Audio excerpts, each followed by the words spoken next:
All right, welcome everybody to Café Sci for May 2021. My name is Brad Peroni. I'm your host for Café Sci, and you can find us here every first Monday of the month with an exciting speaker from science, technology, engineering, and math fields sharing their work and their personal stories with you.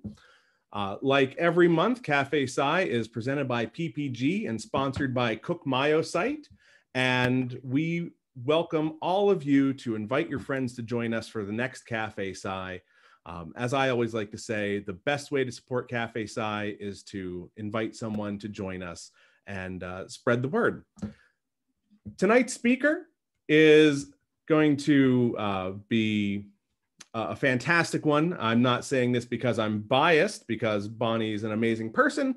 I'm saying this because her work is very, very interesting. So I would like to introduce you all to Bonnie McGill. Bonnie is an ecosystem ecologist, the David H. Smith Conservation Research Fellow and Science Communication Fellow at Carnegie Museum of Natural History in the Anthropocene Studies section. She grew up in rural Indiana County, Pennsylvania, graduated with a degree in biology from Washington and Jefferson College in Washington, PA in 2006, and worked as an ecology lab manager at Duke University before earning her PhD from Michigan State University in 2018 in ecosystem ecology. Prior to her current work at Carnegie Museum of Natural History, she studied the net greenhouse gas footprint of commercial row crops with and without irrigation in the Midwest, the role of climate change in a nitrate-polluted aquifer in Botswana, and how conservation practices on farms in Iowa affect nitrate pollution in Iowa rivers. So Bonnie will be speaking about her work this evening, and if you have any questions for Bonnie, you can enter those in the Q&A function in the bottom of your Zoom window. Feel free to enter those questions as they pop up. Don't worry about forgetting those and trying to remember them later. And with that, Bonnie McGill, please take it away. The floor is yours. Great. Thank you so much, Brad.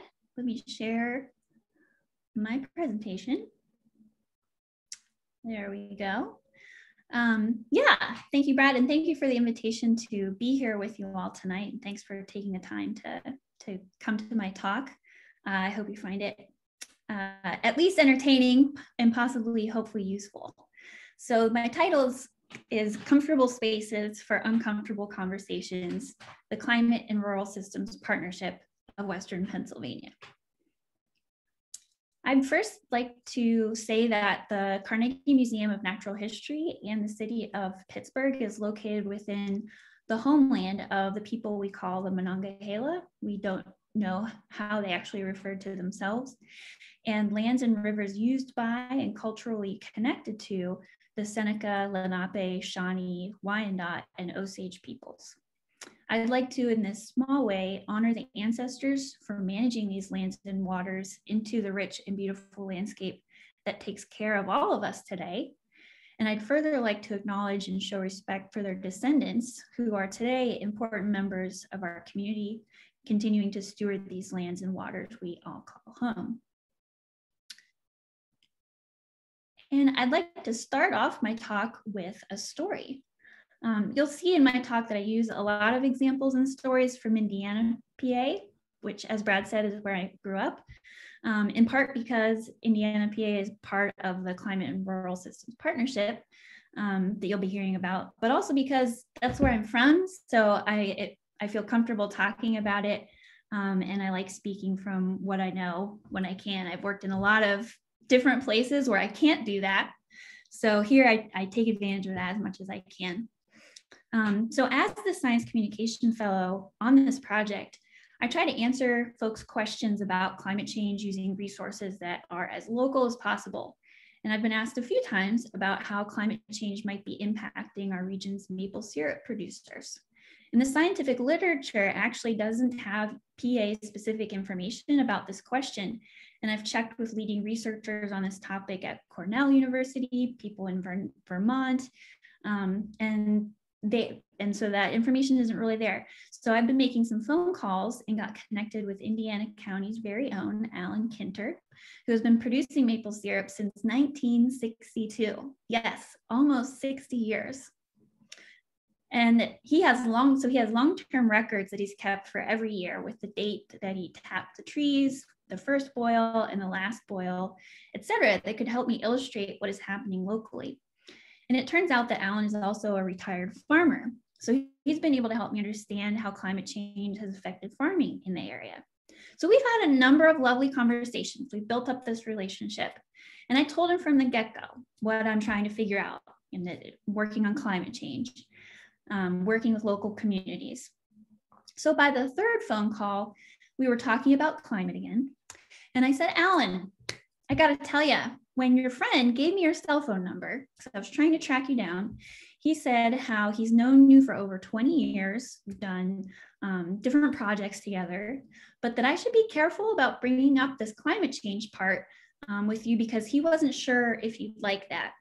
Now, you actually don't seem to mind when I've brought it up, do you? And he said without missing a beat, no, I don't mind. I see it happening. So this is an example right there between Alan and his friend, old friends. This is called the spiral of silence. And I don't know if people want to, if you want to raise your hand, use that button down there if you have it, to say like, have you ever felt that way where you know someone, but you're assuming they don't want to talk about climate change? There we go. We have some hands being raised. Great. So you have this feeling. I'm not making this up. I'm telling you something you already know. And so that actually gives me hope because it's a real thing. More people want to talk about it, but they're not talking about it. And if talking about climate change and our future is a prerequisite for doing something about it, let's get more people talking about it. So in my talk today, I'm going to share with you a little bit of information about what we know about climate change in Western PA, and then dig into a little bit of that question of like, why is it so hard to talk about? And that's, you probably all have your own thoughts and experiences for why that is. And then I'll explain the Climate and Rural Systems Partnership, this project that I'm working on at the Carnegie Museum of Natural History. So first, some information on what's happening with climate change here. So you've probably seen scenes like this. Maybe you are this person. Thank you for your service. You see this in the newspaper or on the newscast, the local news at night, these photos. And so this is one from 2018. In one day, they got 3.5 inches of rain, causing flash flooding and mudslides. And precipitation is really, and flooding is sort of the biggest issue facing Pennsylvania. You know, in other places it's heat, other places it's sea level rise.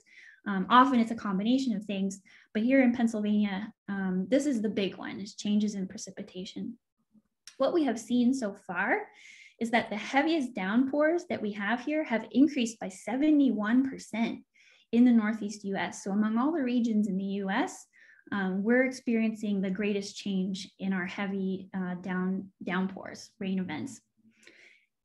If we do not work together to reduce our greenhouse gas emissions, winter and spring precipitation is projected to increase by another 10 to 15% by 2050. If we look at Pittsburgh in the years of 2018, 2004, and 2019, were the wettest 3 years on record, going back to 1871 when the historic record began. And to make that a little more personal, I want to share a vignette of the work I've done with some folks up in the Mercer County area. Mercer is north of Pittsburgh. We have an ag working group on agriculture, ag. They have been telling me, despite recent memory, right? We're in a very dry period right now. This past summer was very dry. So excluding that, rain that doesn't stop is a shared experience. I remember, you know, my dad complaining about how he couldn't get out and mow the grass because it just kept raining all summer, different years past. So this is a big problem for farmers, not just people who need to mow their lawn, in part because they can't get out there to plant their seed. Even if their field looks like this, they don't want to drive on it. It'll ruin the field. So even if you could get your seed out there, it would rot. But they need to get it in by June 15th to qualify for crop insurance. So there's this like kind of tight window. And actually many farmers are actually switching to shorter season corn for this reason, because there's this short window when you can get it in, and then you can have precipitation problems in the fall when you need to get out there and harvest again. So this makes, seeing a field like this in the spring makes farmers unhappy. Equipment is coming now.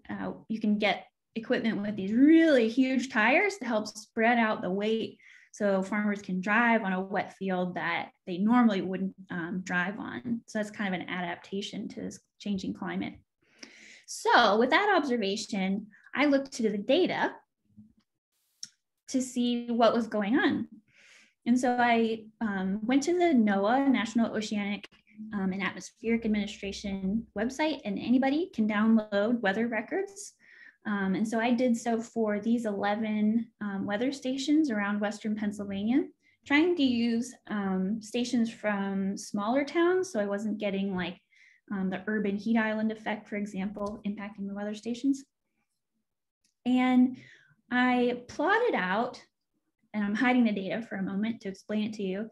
I looked at the maximum number of days in a row with precipitation. And so I did that, and I broke it up by season. So for each season of each year, for each station, what was the maximum number of days in a row with precipitation? And if we take that data away, so we're looking at the year 1900 to 2020. That's what's also special about these stations that I chose, that they have these really long, over 100-year weather records for us to really look at long-term trends, which is important. If you can imagine, if all we had was the last 20 years of data, if we were just graphing out this piece, we wouldn't be able to see trends. So long-term data is really important. Summer, not seeing any change over time. But in the other seasons, we're seeing an increase. So in winter, the maximum was 4.7 going to 7.4 days. Spring going from 5 to 6.5. And in the fall, going from 4.5 to 6.5 days. And remember, this is the average, right, of all of that data. So you're also having the extremes. So we're raising the average means you're raising those extremes even higher. And so what we're trying to do by pulling together this locally relevant data, you know, there aren't a lot of resources of like what's happening in rural areas for climate, or what's happening in your area that you can relate to. It's often, you'll see a map that's at a national or global scale, or you'll see a graph and it's for the whole nation, you know, and so it's sort of like, that's not what I've experienced, you know, that's this big scale. So we're hoping that this is actually backing up people's lived experiences, right? So somebody said rain that doesn't stop. So let's look at the data and see what's happening. And so doing the data analysis and providing graphs to build confidence in people's knowledge of what's happening, and that they have a graph to point to in conversation if they wanted to use it. So besides rain being important, temperature is also a factor.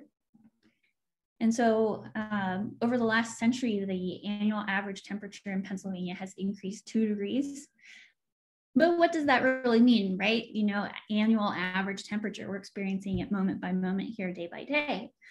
So just to remember again, that if we're increasing that average of all of those temperatures that we're experiencing throughout a year, if we're pulling that up, that means we're raising those extremes also. The lows are getting higher and the highs are getting higher.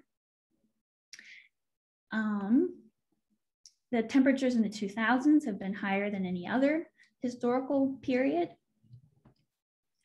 And the winter temperatures are increasing more quickly, about 1.3 degrees per decade since the 1970s. So a little more quickly in recent decades.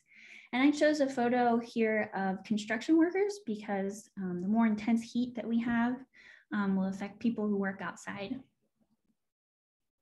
So to make this a little more personal and related to agriculture, which is near and dear to my heart, Another one of the people in our ag working group, they have a dairy farm, and they mentioned how July and August heat really hurts milk production.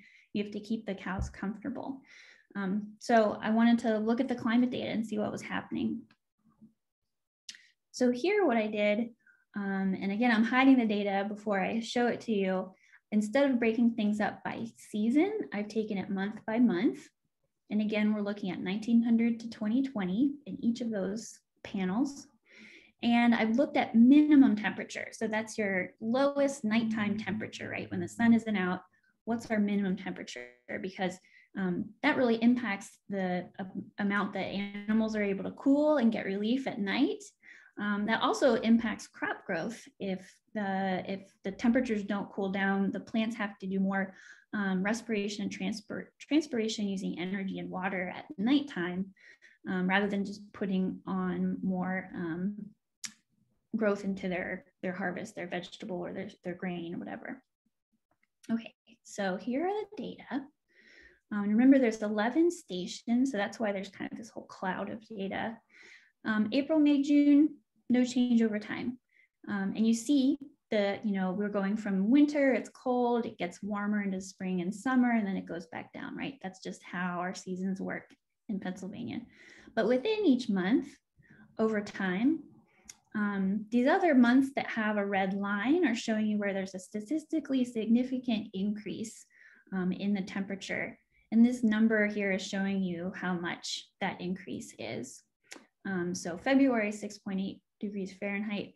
But if we look at going back to our story of the dairy cows producing milk and needing to stay cool, July, August, September are really warming up. So people's lived experience, again, being backed up with the data. And then also look at December going up by 9 degrees Fahrenheit. So in these winter months, December, January, February, that's really the difference, can be the difference between having snow or rain, having the soil freeze or not freeze. And those have big implications for agriculture, as well as our lived lives.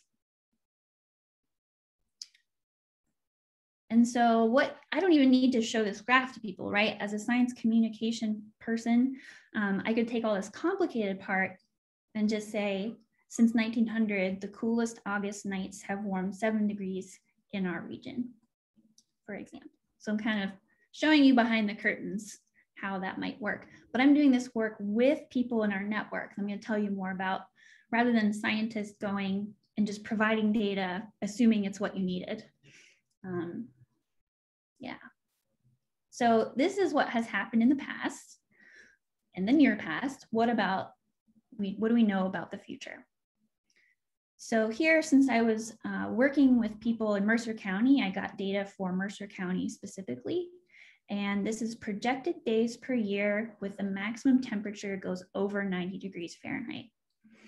So currently, we're in this area, maybe 15 days. The red and the blue line is showing us the low emission scenario, which we can expect if the world acts together to stabilize greenhouse gases by 2040. And then you can see it kind of stabilizes, continues we continue to rapidly reduce emissions. In this scenario, we see an approximate doubling of hot days.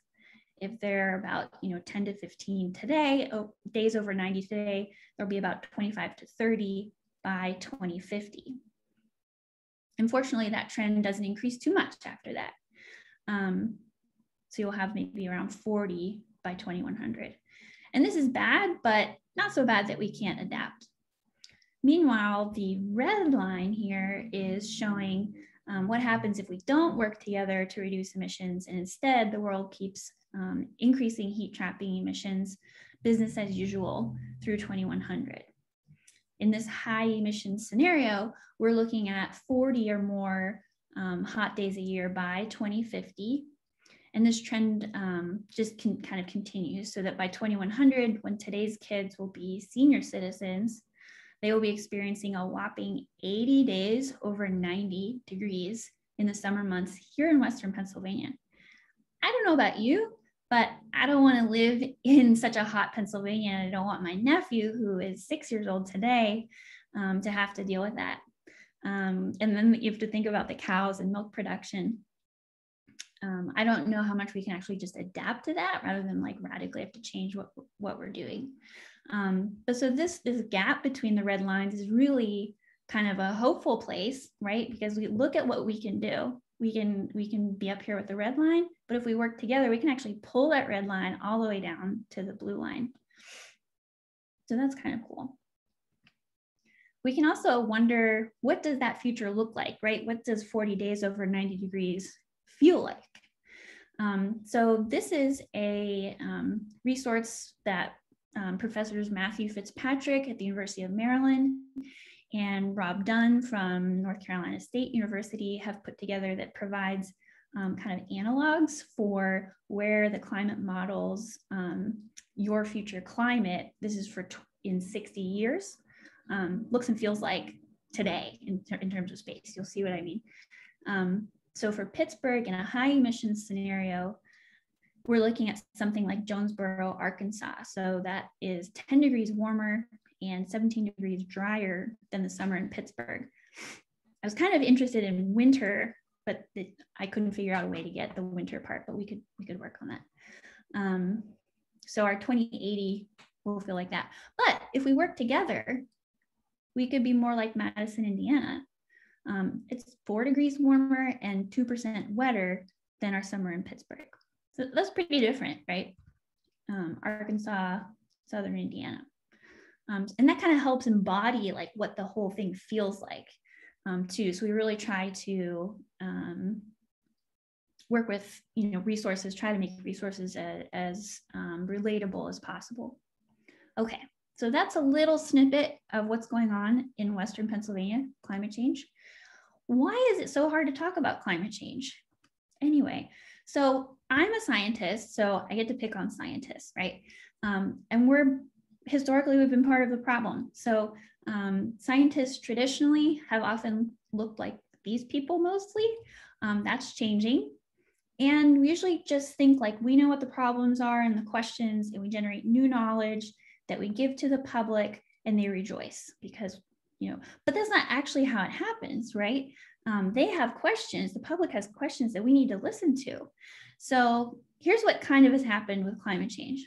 We give you a map of global sea level rise, a graph of annual change in global average temperature, why some gases trap heat in the atmosphere, other scary and complex information, data analyses that you're not going to use. No solutions is not hopeful, but hey, do something about it already, right? Like that's kind of what has happened. And in the project that I'm going to show you, and what I've already shared with you, is really kind of flipping this around and working with the public to make data and communication resources as useful and usable as possible. Another part of the problem is the way that the topic of climate change has moved from just a scientific issue into a cultural and political issue, kind of like how people might make decisions about whether to get a vaccine, not based on what a doctor will tell them, but based on their kind of cultural identity. Kind of a similar thing. So for younger folks out there, to let you know that the environment and climate used to be bipartisan issues. And here I'm talking about in the political discourse. So actually a lot of people across the political spectrum support environmental issues, support climate action. But so how do we know it was bipartisan? I can prove it to you because the Environmental Protection Agency and the Clean Water Act were established by President Nixon, a Republican. So that kind of just is a demonstration. So then the environment and climate became partisan issues, and we could spend hours discussing how this happened, but we'll skip that for today. And then political party becomes personal identity. Seeds of doubt in climate science are sown, and that doubt has really been in the works since the 1980s and came to the fore around 2005. And for further information on kind of the machinations of how that worked, I would suggest the book Merchants of Doubt. Okay, then our stances on climate change are kind of determined by our identity. So it's no longer based on scientific evidence. Depends on where you get your information from. And you know, what values we identify with, who we want to be seen as, all these kinds of other issues, other complicating factors. And so our stances are not just, so it's not just your political affiliation, but you have your family and your friends, you know, you don't want to question their whole identity, right? So we don't talk about it. And so we don't talk about climate change, and then you have this spiral of silence. And everybody thinks everybody else doesn't want to talk about it, so you don't risk bringing it up. And all of you who raised your hand earlier can relate to that. And so I can tell you, right, from this, it's not just a scientific issue. So just throwing more data and graphs at the problem and scientists isn't going to solve the problem. So how do we get climate out of this politically divisive space and into a community collaboration space? In fact, 97% of climate scientists agree that climate change is happening and human caused. As a scientist, I can tell you scientists love to disagree. That's what we do, right? We poke holes in each other's theories and ideas and critique, well, maybe you had an assumption about this. So very few topics have this much scientific consensus. And if 97 out of 100 cardiologists told you that you needed heart surgery to survive, would you get heart surgery? Heart surgery hasn't become a socio-political issue, right? So that's an easy question to answer. So this demonstrates how public knowledge and discourse around climate change has really become infused with identity and culture, even though we have this massive agreement among scientists. I'm also mentioning this 97% because research has shown that many people underestimate this percent, and sharing this fact with folks does improve people's willingness to act on climate. So let's look at some data around people's attitudes and beliefs. I'm actually going to go to this website here, and this is a project called the Yale Program on Climate Change Communication. And for about 20 years, they've been surveying Americans about our attitudes and beliefs about climate change. So you can select different questions here, and I can actually put this in the chat if I can find the chat button. Sometimes it's hard to get to show up. There it is. So you can look at that later on tonight. And so let's pick Pennsylvania. We'll zoom in there. And let's look at Indiana County. And so the percent of adults in the US who think global warming is happening is 72%. You might have thought it was less than that based on how much we don't talk about it. In Indiana, PA, it's 61%. It's higher in Pittsburgh, it's around 76%, but 60, which is great. 60 to 70% kind of in the whole region. And if we dig into that a little bit more, about half of people, this is for Indiana, PA, but it's really representative of Western PA, think global warming is caused by human activities. Only about 45% of people think that most scientists think global warming is happening. And there's actually this big gray area of people that aren't really sure. About half of people think that it's affecting the weather. So then this interesting thing starts to happen. A lot of people are worried about global warming. They think it'll harm plants and animals, future generations, people in developing countries, people in the US. But when it comes to harming me personally, only about a third. So that number really drops off. And over half of people are pretty sure that it's little to not at all going to affect me personally. But it is already harming some people in the United States, but not me. And you can look later, there's all this interesting information about policy support. There's some surprising stuff in there, but I want to skip down here to behaviors, where we see that only 25% of people discuss global warming at least occasionally, with most people saying rarely or never. And then only 17% of people hear about it in the media at least once a week. with the vast majority not hearing about it once a month or less often. So that's where there's this kind of big disconnect between it's somewhere else, it doesn't affect me personally, and it's not happening right now. So how do we kind of turn all this around to get people to care and change? You know, that's kind of the difficult part then. If you agree that it's happening, then something needs to change. Okay, so if we go back to the slides, then that should all leave you all on the edge of your seats wondering about what we're doing about it. And so this is one of the things, and that's the Climate and Rural Systems Partnership, which I also will call CRSP for short, which really talking about climate change is one of the most important and effective actions you can take to move people and communities toward climate action.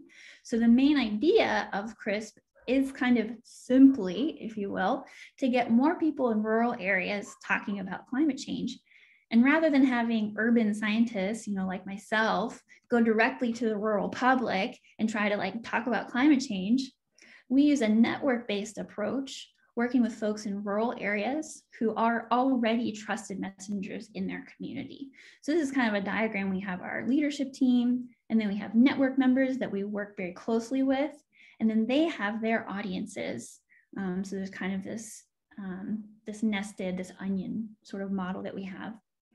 The CRSP leadership team is a partnership between the Carnegie Museum of Natural History's Anthropocene Studies section, which is where I'm based, the education department in the museum, the Powdermill Nature Reserve, which is kind of our field station based in eastern part of Westmoreland County. And that's the hub for our Laurel Highlands region of the network, which is how Indiana County is part of that. And then we also work, our other network hub is at the Mercer County Conservation District.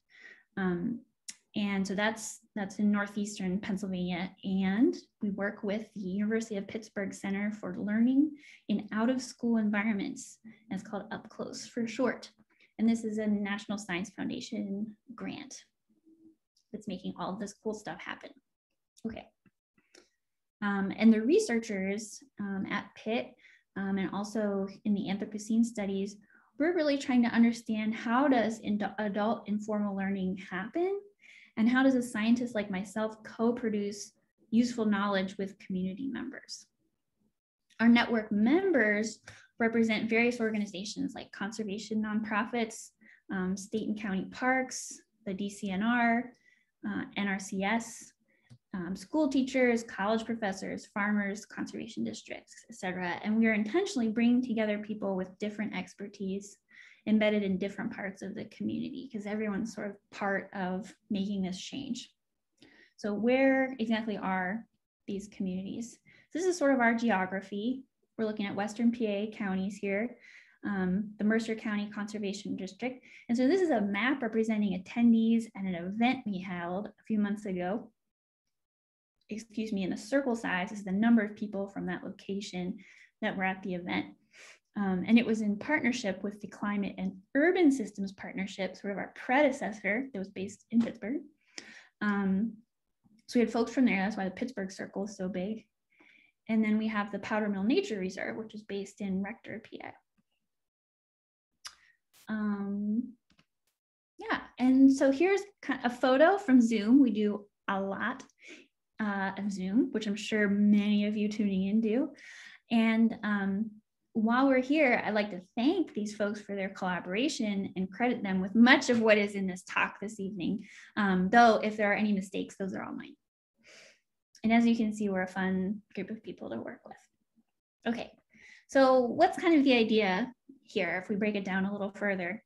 So we want to get to talking about climate change. It's normalized. It's no longer weird or unspoken or taboo. And it's a different narrative. It's not doom and gloom. It's not blaming people. It's an empowering message of hope about solutions that we can do together. And so then potentially if we get to where we're normalized talking about it, then taking community and system scale actions that are taken. And those actual actions are kind of beyond the scope of CRSP, the project working on conversations. We're trying to nudge the community in those direction. So how do we get there? It's kind of a mix of things. This empowering people with knowledge, skills, and confidence to go from people who want to talk about climate change to people who do talk about climate change. We work on, by having this network, we're reducing people's sense of isolation. Like, I'm the only person who cares about these things and I have nowhere to talk about it with. I'm weird. No, there's actually all these people, right? We saw in the Yale data that 60% of people in Indiana County think it's happening. We provide a socially safe space, which is often a Zoom space during a pandemic, to explore issues together, co-develop resources. We do skill building opportunities, which you'll hear about in a moment. And we do through co-development, co-production, participatory interactions, we aim for people to really internalize this into knowledge and this understanding of what's out there and connect it to their personal experience. So it becomes part of your own storytelling to talk about climate change. So that's our theory of change. And our core principles, you could say, this is really where the comfortable spaces for uncomfortable conversations comes from. We try to check, this is like our checklist of boxes of our special sauce for designing, facilitating a meeting or an activity. So is it locally relevant? So like the data analysis I showed you based on questions and conversations with farmers. Is it participatory? It's not just people from the city coming and like fire hose of information to you. Really, we do a lot. The network members have led the way. Their interests, their questions, their goals. They have a question about rain that doesn't stop, so that's what we'll work on. Are we incorporating emotions? So like I said earlier, we aren't going to solve the climate crisis by simply throwing more data at people, despite scientists would like that because that would make our jobs a little easier. But we really need to address emotions, and it's really helpful to process those emotions together, to have just a place to do that, right? You might have fear, you might have frustration, hope, share inspiration with each other, all of those things. We're humans, even scientists, we're humans, we're not robots that don't have emotions. Emotions as communicators are also helpful for connecting with other human beings on an issue, right? Is it evidence-based? So are we building the practice and expectation that decisions and communication are data-driven? And we try to engage with systems thinking. So systems thinking doesn't come naturally to most of us. We all operate at an individual scale of interacting with the world, yet climate change is affecting many interconnected systems, and many systems need to change in order to address climate change and address it equitably. So we're really trying to engage with that systems thinking type of practices. So I'm going to give you 3 examples to try to illustrate some of that theory of change and core principles put into action. So we have participatory evidence-based working groups.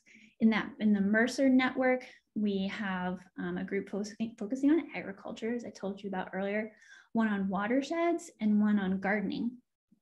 In the Laurel Highlands network, they might be at a place where they're landing on working group themes around the arts and tourism, nature hikes, and story maps. So you can see those are really kind of different. That's because Mercer and Westmoreland County are different places, different economies, different folks.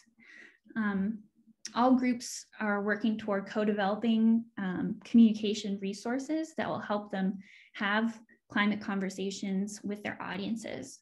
And how do you build a network and make things participatory? We learned to use facilitation tools like Google Jamboards, like this one from a recent Laurel Highlands meeting. So besides just looking at each other and posing a question and expecting people to talk, what are other kind of lower risk, you could say, or lower barrier to participation, ways for people to share their ideas? And because of the pandemic, all kinds of tools like this have become available in the last year. We also engage emotions with art. So we partnered with Creatives for Climate for our leadership team retreat. I'm going to put their link in the chat here too. A retreat about a year ago when the project was getting started, we had a online, unfortunately, retreat.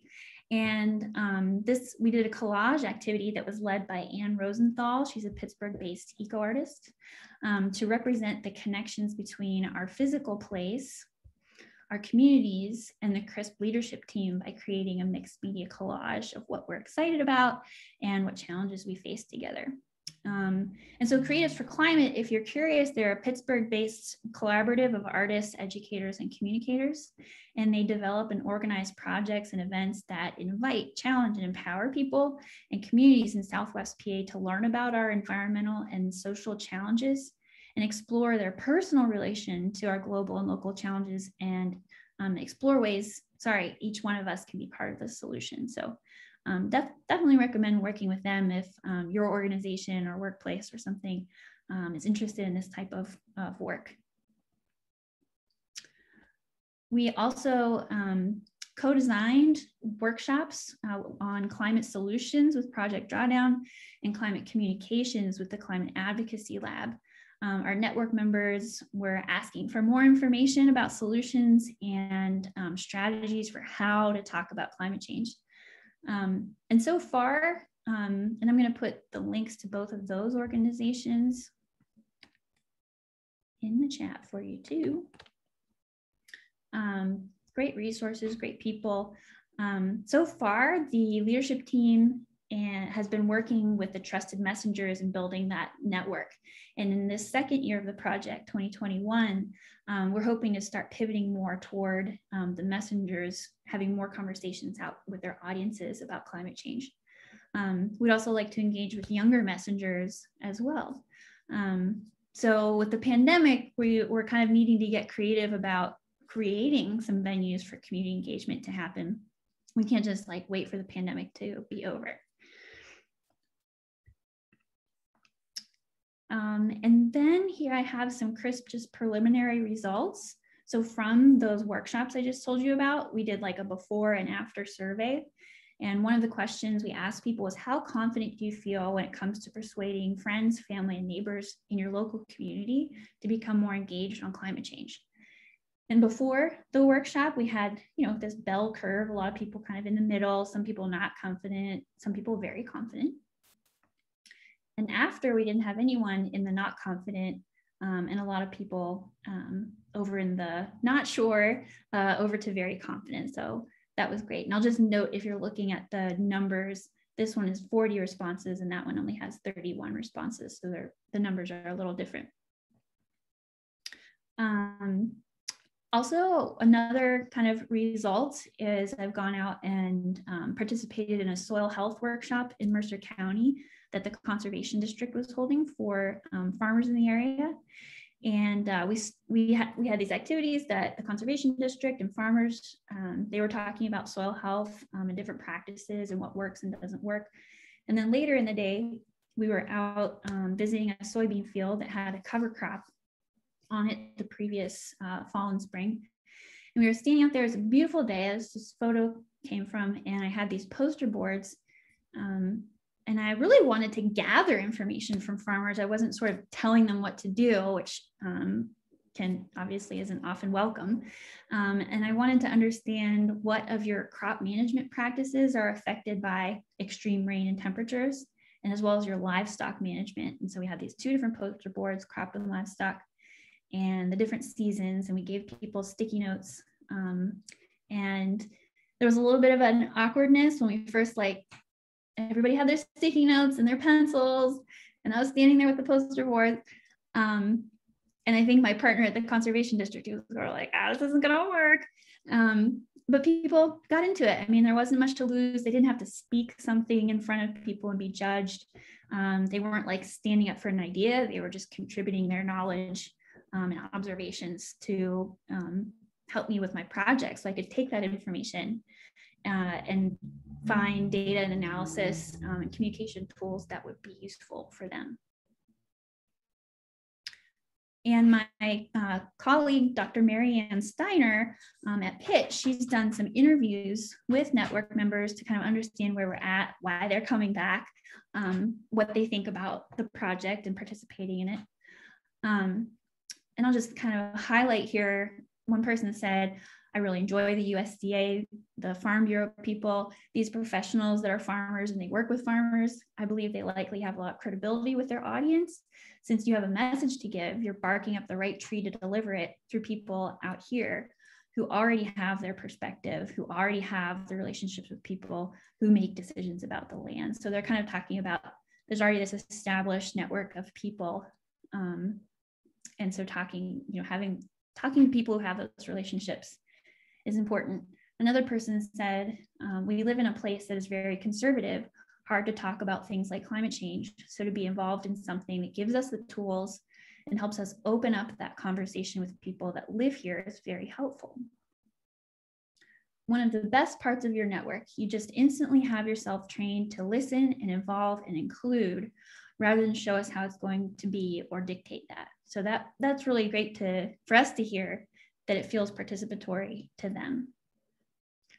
I have the flexibility to define if it's part of my job, like coming to our meetings, but at the same time, I have to be professional about it. And once the ag group formed, I felt it is well within my job description, I can contribute to this. And that's important to us if we're asking people to spend their time with us in the network. Are we helping them do their job? Is really an important thing to us. And someone else saying, I really appreciate how welcoming everyone is. So, which can be hard to get across those feelings through Zoom. So it's nice to hear from network members that they feel that way. And so in closing, I've explained how solving climate change is more than a scientific issue. Talking about climate change is one of the most important climate actions you can take. The Climate and Rural Systems Partnership is working to engage rural communities to have more climate conversations. And this project is an example of the Carnegie Museum of Natural History's Anthropocene Studies section's work, which is to more broadly engage diverse communities in uncomfortable conversations around Anthropocene topics, right? These wicked issues that don't have a clear single solution where society has to work together across different systems. We need to talk about these things. We need awareness, education, listening, both from scientists listening to the community and then us working with the community. Excuse me. And really those uncomfortable things I've found in the different projects that I've done is really where there's an area for growth. So learning to be comfortable in those uncomfortable spaces. And I'll close with a quote from James Baldwin. Not everything that is faced can be changed, but nothing can be changed until it is faced. And I'll put up here a few resources. And with that, I thank you all for your time and attention. And I'm happy to take your questions. I'm looking forward to your questions. Let me go back here. Oh, and if anyone wants to join CRSP, feel free to email me as well. So I'll just put my email in here for people to have and share. Maybe there's someone you know who you think that relates to. Okay, now I'm ready. All right, thank you, Bonnie. That was fantastic. I appreciate everything that you shared with us this evening. And we do have one question already in the hopper, but if you haven't found it yet, there should be a button in your Zoom window that says Q&A. So you can go ahead and type in any questions you want, and we'll take questions until they stop coming in. Before we get into the questions, though, maybe for the benefit of folks who might be watching this recording later on YouTube, I think we can put those links that you shared in the video description there, so we should be able to help people that way.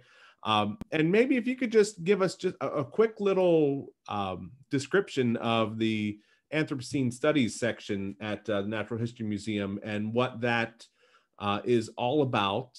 That might also be something people would like to hear. Yeah. Well, it's a brand new section. So our museum that opened its doors in 1895 pretty much had its sections decided, botany, ornithology, paleontology. Just a few years ago, I think 2017 or so, new section, the Anthropocene Studies section. And it's really fun to work with the curator, my supervisor, Dr. Nicole Heller. She's also an ecologist. We have another person in our section named Asia Ward, and she's an artist and science communication fellow working more within the museum, whereas I'm working on this project outside of the museum.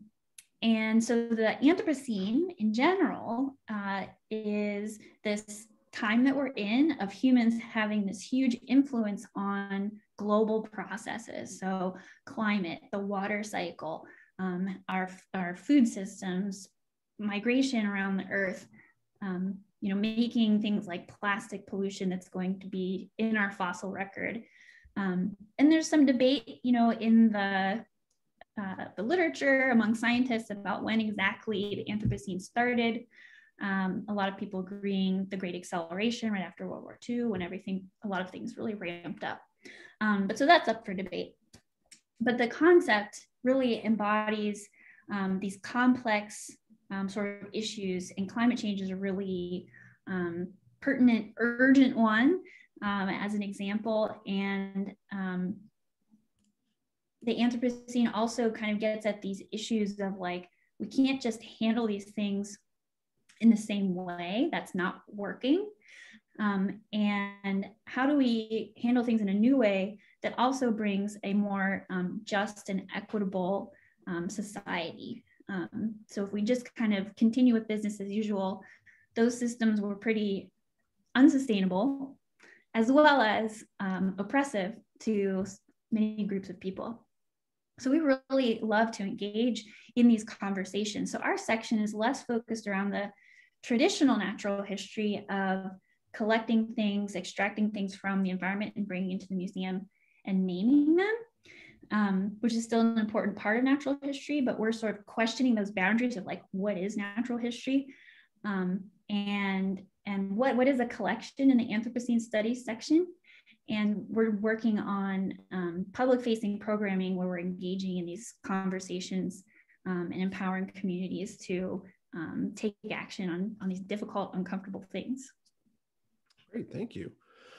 So the first question that has been submitted is, animal agriculture is a major contributor to the climate crisis worldwide. Do you have any data about this for Western Pennsylvania?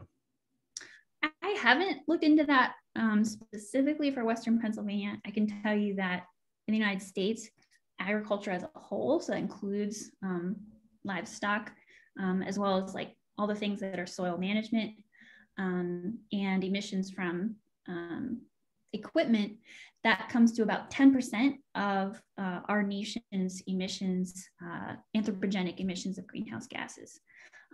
So that's definitely a relevant number that we can work on decreasing to reach President Biden's new goal. We had the Paris Climate Agreement. What he just came out with in the talks going on right now was reducing emissions by 50 to 52% by 2030 compared to 2005 levels.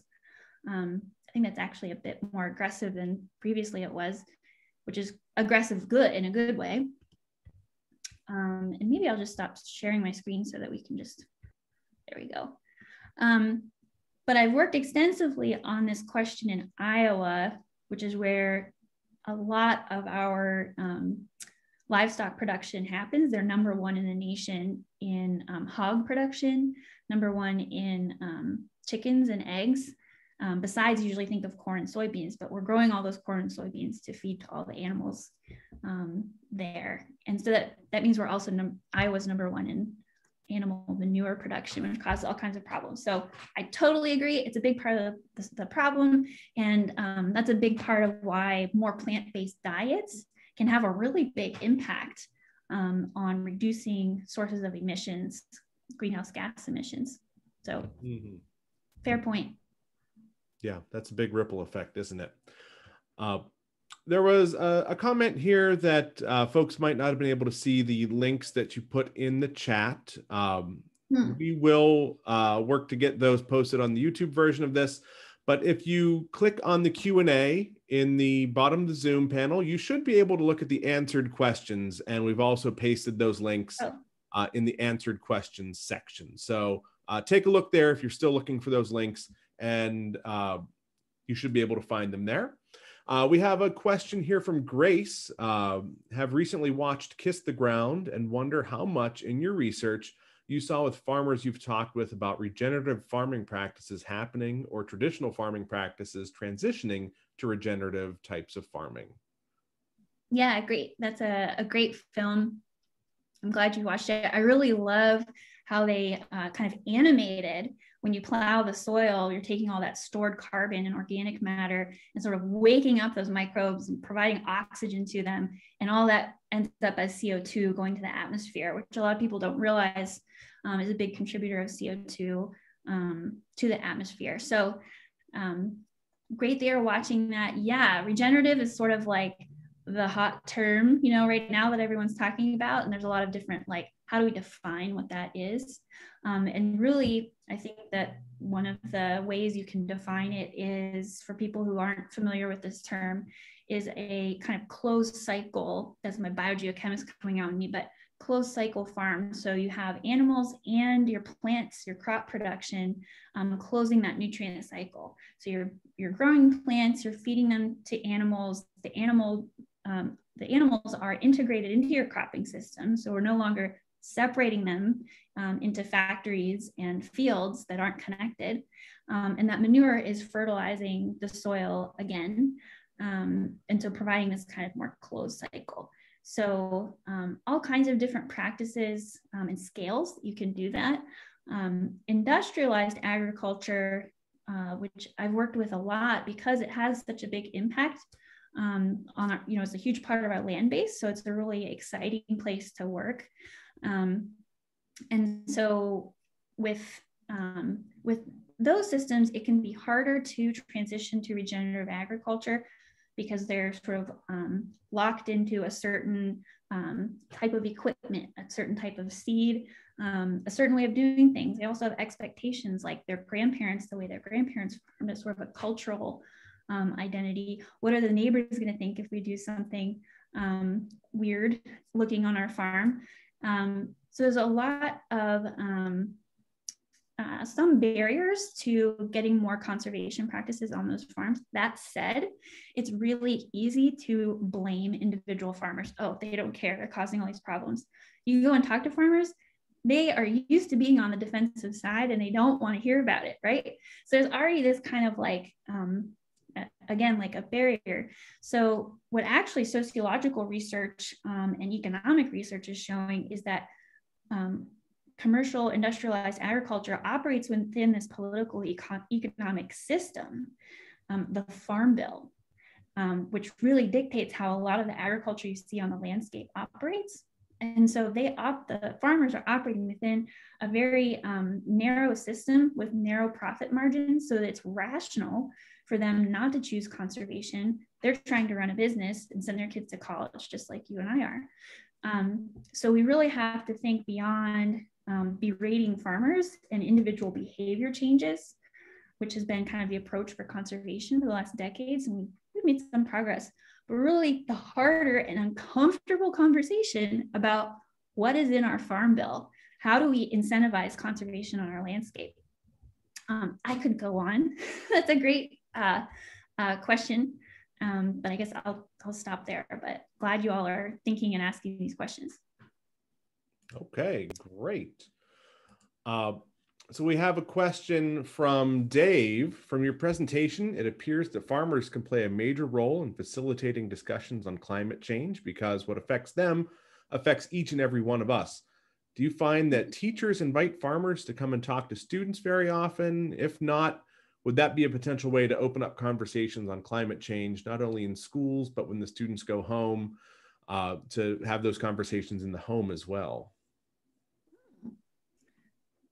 That is something I can't say that I really know. I haven't asked a lot of teachers if they do that. I think that's a great idea. When I was going to school in Indiana County, we didn't have that. We did have just a lot of kids who lived and worked on farms. So it was kind of just a part of who we were. But I like that idea of bringing farmers in. And I think also that could do more than just climate change communication, right? That could change how people think about where my food comes from. This is a real person, you know, that I can interact with and support their farming. It's important that I go to the farmers market and support these people. But I would want to, I could imagine for the farmer, there might be some, it might be kind of a difficult thing, you know, to come and do. And so that would be the perfect thing that CRSP would love to work with farmers if they want to come and, you know, get some communication skills and knowledge for like how they would like to talk about these things with classrooms. I think it's a cool idea.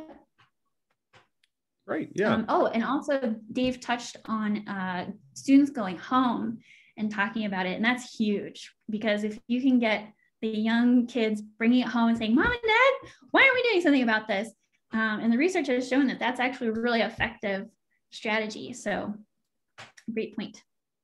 Excellent. And it's like the Yale data says, I mean, a lot of people are concerned about it, but nobody's talking about it. So just getting that ball rolling, you know, overcoming that, you know, inertia that we have socially is, it's a big part of it. Yeah. So we have a comment here. This may be, I'll read it. I think it might be a little tongue in cheek, but in their copious free time, farmers could also present their info and experiences to the general public at public libraries and town halls. So maybe commenting on the fact that it might be hard for farmers to actually have the time because then that means there's, you know, duties and responsibilities they have that might not be met. Sure.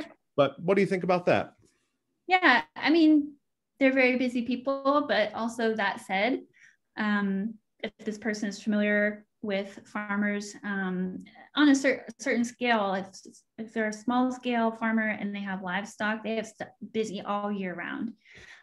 But that's a small number of the farmers. So if you're talking about folks growing our corn and soybeans so that you can have bacon on Saturday morning, those folks actually have a lot of time in the winter. That's why like in January and February, there's a lot of like conferences. There's like weeks and weeks of different farm organizations having conferences.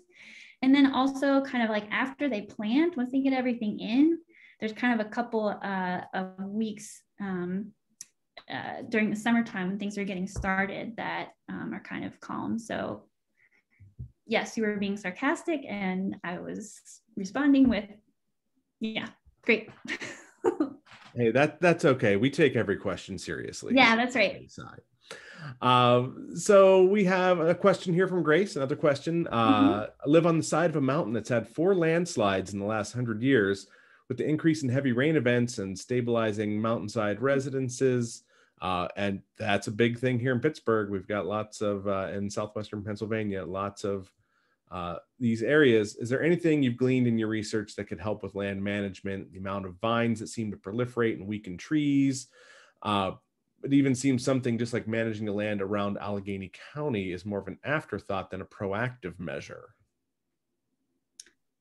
That's a big question. Yeah. And with my focus on rural and agriculture stuff, that's not an area that I've really studied. But if I think of this similar to flooding, which they're related but different, landslide risks and flooding risks, the climate, as I said, is changing, right? So structures that were had sufficient integrity when structures were built, often there's a lot of older homes in many areas.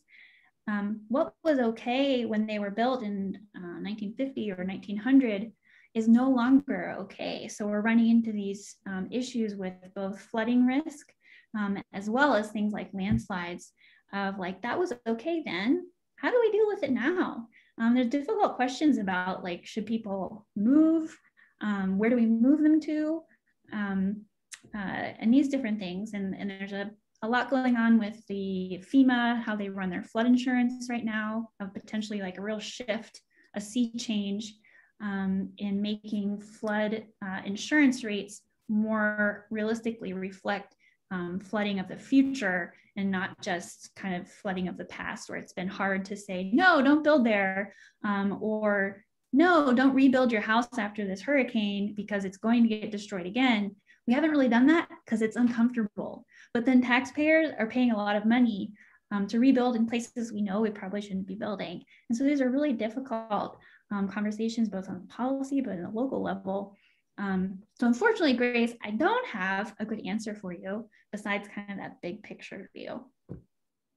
Yeah, and you know, it's a big difference talking about the data and increasing trends and then the impacts it has on everyone's life. And that's, right, you know, that makes this whole discussion very, very complicated. And yeah. Grace, I do want to acknowledge that you mentioned that you might not be able to see the links in the answered questions in the Q&A. So if anyone is looking for those links and you want to just go ahead and make a note of that in the Q&A, I can send those to you privately. The Zoom webinars work a little bit differently than the regular Zoom meetings. And so it's a little harder to get the links out for everyone here, but that's okay. We're going to roll with it. Maybe I should have put those in the Q&A as like a reverse. That's okay. We're fine. Okay. Like I said, we'll make sure we put those in the description on YouTube as well. So we'll get those to you. We have a question here. The pandemic caused a brief dip in carbon dioxide emissions in 2020. Do you think this will bring any lasting change? Yeah, that's a real thing. We also saw that with other greenhouse gases. And it's a little tricky because, you know, it's hopeful to see like we can do this, we can change a lot of things and have this immediate effect on reducing our greenhouse gas emissions. However, it was really just because we shut down. It's not because we like changed the systems to be more efficient or reduce our greenhouse gas emissions. So as I see, you know, the job numbers or the GDP, or you look at those things and it's like, we're on this great track for the economy, and that's super important for everyone, people's livelihoods. But that also means, you know, we're getting everything ramped up again. And so the short answer is no, not lasting change in terms of like we shut everything off and it's going to stay off. But yes, in demonstrating, you know, that we can make this change by working together. Yeah, that's one of those hopeful messages that we need to hear when it comes to climate change. And I'll be very curious to see how the pandemic and all the working from home that has proliferated a lot of different you know, types of careers. You know, I'll be very curious to see how that affects emissions going forward. Yeah, and job opportunities. Yeah. Yeah, include in rural areas. If we can expand the broadband infrastructure in rural areas, then you can live wherever and have different kinds of jobs. So that would be cool. Yeah. So it's a great opportunity. We have a question here from Clifford. Once you get them talking about climate change in CRSP, so I'm assuming that means all of the community partners and stakeholders, do you then talk about mitigation? And I noticed you capitalized the M, and I appreciate that because that's really the key. Often people are, we start with adaptation. And I say this in that we've really just been talking about it in our network. So I'm not speaking from experience like with, say, like a farmer in the field having this conversation, but I want to get there. And so talking about adaptation, right? Because that's helping yourself. So there's a lot of soil health practices, we were talking about that earlier, that build resilience into your soil. Like organic matter is this magical thing that when you build it up in your soil in dry times, that organic matter helps retain moisture and your crops actually fare better during a drought. On the flip side, in a really wet year, all that organic matter provides a really nice structure for infiltration to happen and the water to pass through so that your soils aren't flooded and your crops do better. So that's an example of kind of an adaptation that is helping build resilience into your operation, but is also mitigation because that organic matter is capital C carbon. And so as long as you're continuing to build that up by doing no-till, having cover crops, having a diverse rotation, these different kinds of practices, then you're continuing to sequester the soil. As soon as you till the soil, then that carbon's lost again and it doesn't really count. But yeah, getting to the mitigation part is a little harder, right? Because it's not just helping yourself, future generations, but often there's this kind of like mix. There's this array of co-benefits that are both like adaptation now and sequestering carbon or reducing emissions, and that has benefits to you for other reasons.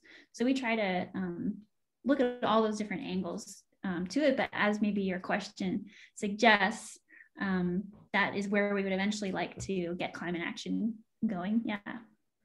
Okay.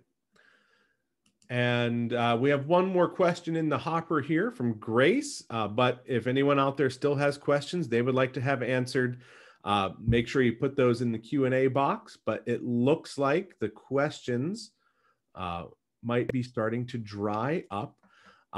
So Grace asks if there's any info or results with fracking effects on farming. Yeah. For that question, Grace, if you have any more specificity on that, are you thinking about like groundwater or land use space or what you're thinking about? I'm trying to think, you know, is fracking like could be messing up the soil or something? I don't know anything specific about this. Unfortunately, I'm trying to think. A few months ago, I read the excellent book, Amity and Prosperity. If anyone hasn't read that, it's the story of change, fracking coming in, and a real story of folks near the Washington, PA area during the fracking boom. Brine on roads, brown water use, maybe. I guess anything perhaps you've studied. Yeah, I haven't studied those working directly with the fracking industry. I know brine on roads could be similar to how we salt roads everywhere in the wintertime, and that can have impacts on surrounding vegetation, but also our streams and rivers. We're actually seeing in northern climates a rise in the salinity of water, which can impact the organisms in there that are adapted to a certain salinity and not a higher salinity. So probably that might be doing something similar, but I'm sorry, Grace, that's a good question that I don't have specific knowledge about. Okay. So we'll give you one last call here for questions and an invitation to come back next month when our speaker will be Rana Zakarzadeh from Duquesne University, an associate professor of engineering, and her specialty is biomedical engineering. Should be a pretty fantastic talk as well. Bonnie, I want to thank you for spending your Monday evening with us. We really appreciate you sharing your work and your experience with us here with Café Sci. And for anybody looking for that link, you can find us on YouTube and subscribe to our channel. And you can share these webinars after the fact with anyone that you would like to share them with. And like I said before, if you want to support Café Sci, short of driving a truck full of money to the Science Center and dropping it off for us, you can share the link, you can share the registration, and personally invite your friends to join us here the first Monday of each month for Café Sci. For Carnegie Science Center, I've been Brad Peroni. Our guest has been Bonnie McGill from Carnegie Museum of Natural History. Thank you, everyone, and we'll see you in 1 month.